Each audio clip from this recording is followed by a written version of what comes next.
Halo semuanya, kita dari kelompok 6. Kita akan mewawancarai, bukan dia, dan mewawancarai penanggung jawab lab ergonomi, yaitu tempat lab anak industri bekerja. Ini dia labnya. Sebelumnya, perkenalkan nama saya Muhammad Aji Febrianto. Saya Rizky Galistianto. Nama saya Ferry Wisnuwardana.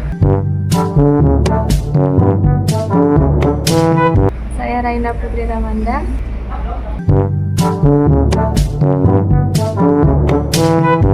Terus apa, jangan diem aja. Kita akan mewawancarai penanggung jawab lab ergonomi. Langsung saja. Baik, assalamualaikum warahmatullahi wabarakatuh. Waalaikumsalam warahmatullahi wabarakatuh. Kami kelompok 6 mata kuliah N3L akan mewawancarai narasumber dari lab ergonomi. Saya Muhammad Febrianto. Saya Rizky Galistianto. Saya Raina Putri Ramanda. Saya Ferry Wisnuwardana. Dan narasumber kami Pak Dendi.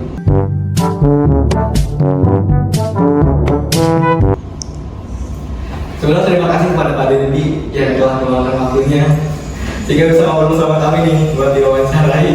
Ya. Langsung aja kali ya Pak Dendi. Apa yang ditanyakan nih? Kira-kira. Jadi di lab ergonomi kan ada beberapa alat-alat ya. Mungkin gimana sih cara memastikan alat-alat tersebut itu dalam kondisi yang baik sebelum mahasiswa-mahasiswa ini memulai praktikumnya di lab ergonomi ini? Baik, Sino. Biasanya sebelum mereka meminjam alat itu dari pihak lab atau saya sendiri itu ngecek barang dulu. Barang ini berfungsi dengan baik atau ada kehilangan atau apa yang kurang, nanti dicek lagi sebelum diberikan untuk yang meminjamnya. Kalau setiap praktik itu kan pasti ada prosedur keselamatan itu ya. Apakah ada prosedur keselamatan yang harus dipatuhi sebelum praktikum? Oh, pastinya ada dong. Di setiap lab itu kan pasti ada tentang SOP-nya ya. Tentang SOP mereka menggunakan alat atau ruangannya gitu. Jadi kalau mereka mau kesini harus membaca dulu apa yang ditetapkan di labnya. Oke. Masih terkait keselamatan ya Mas? Apa saja sih peraturan umum terkait keselamatan yang harus diketahui mahasiswa dalam prosedur ini? Yang penting itu sih terutama kebersihan ya.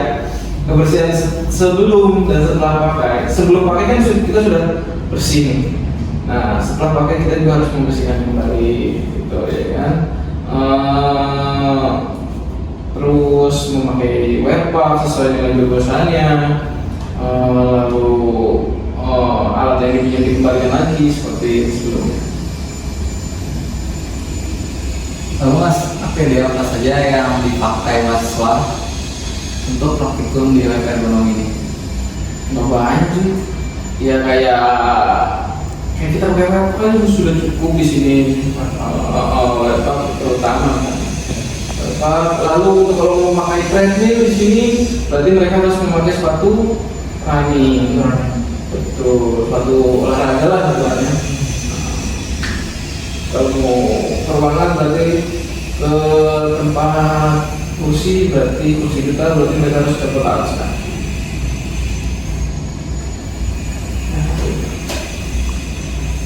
Ya, untuk batasan tersendiri Mas, ada jumlah batasan orang nggak sih Mas yang diperbolehkan masuk ke ruangan lab ergonomi ini menurut sisi keselamatan kerja? Menurut sisi keselamatan kerja untuk di ruangan ini kan nggak begitu besar, jadi saya membatasi setiap orangnya untuk datang ke sini itu sekitar paling banyak 15 orang untuk praktek. 15 orang? Iya, praktek. Karena biar udaranya juga bisa sinkron, nggak ngap gitu di dalam. Kalau misalkan di lab ergonomi ini praktikumnya ada apa aja sih mas? Macam-macam ya, nggak banyak. Cuman untuk di lab sebetulnya fasilitas di ergonomi sudah cukup. Kayak misalkan ada contohnya di sini ada treadmill yang kita bisa lihat,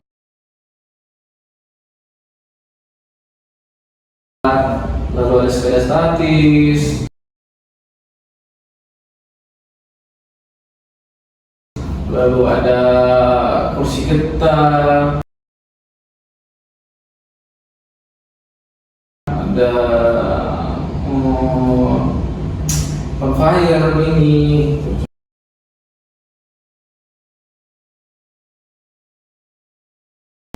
Dan dari alat-alat yang Mas sebutin tadi, bagaimana prosedur penggunaan peralatan tersebut di lab ergonomi, Mas?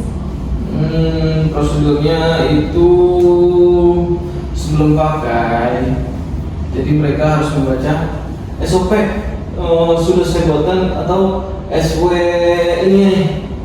Contohnya ini ya, saya di sini buatkan standar instruction.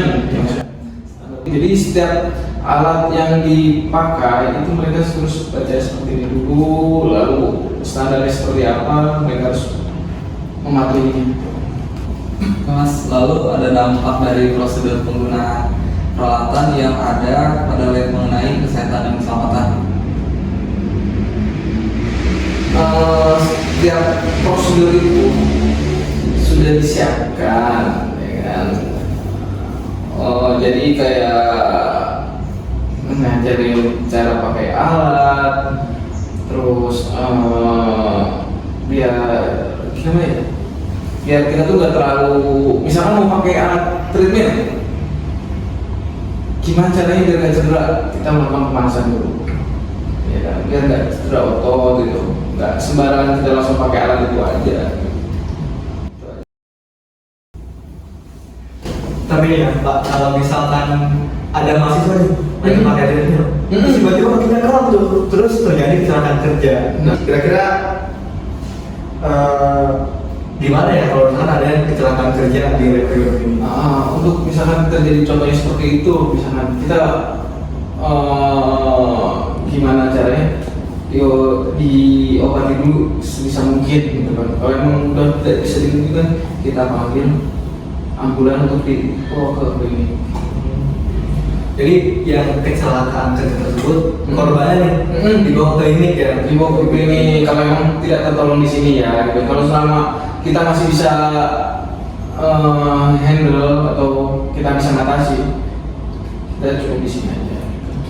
Kebetulan di sini juga ada untuk P3K-nya.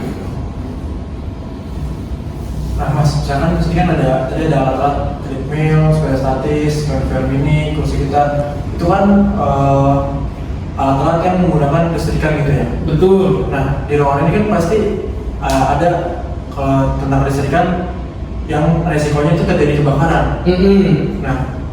Nah itu gimana tuh mas? Resikonya tuh gede apa kecil gitu kebakaran di ruangan ini? Kalau di sini kan resikonya itu cukup kecil. Karena apa? Karena sini tidak pakai bahan-bahan yang begitu apa ya namanya? Begitu cenderung buat kebakaran gitu. Bahan kimia, bahan peledak gitu ya? Betul. Tapi di sini kan memang ada listrik, kemungkinan kebakaran bisa karena ada listrik yang dipakai gitu. Tapi tetap kita sediakan alat pemadam kebakaran ini. Ada. Apa itu? Betul, apa? Oke, yang terakhir nih Mas. Kalau misalnya terjadi keadaan darurat seperti kebakaran atau gempa bumi semacamnya, bagaimana prosedur evakuasi yang Mas lakukan untuk mahasiswa yang ada di sana? Ya, lari sih. Bagus siapa ya? Kalau di sini bawa meja ini nggak ada yang besar. Ya kan, jalur evakuasinya tetap kita harus ke pintu utama lagi gitu. Pintu utama yang di sana sebelum kita masuk itu. Karena tidak ada meja yang sangat kuat di sini untuk melindunginya gitu. Jadi udah kita bisa keluar langsung gitu. Oke, jadi tetap ke jalur evakuasi ya benar. Betul. Saya kerja. Oke, Pak Dendi.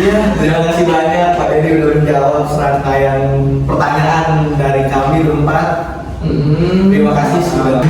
Selama saya bisa jawab, saya jawab. Oke. Terima kasih, maaf kita sudah mengganggu waktunya. Baik, sama tidak mengganggu.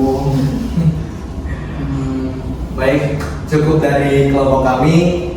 Saya Aji, saya Gali. Saya Aina. Saya Ferry. Terima kasih banyak semuanya. Assalamualaikum warahmatullahi wabarakatuh.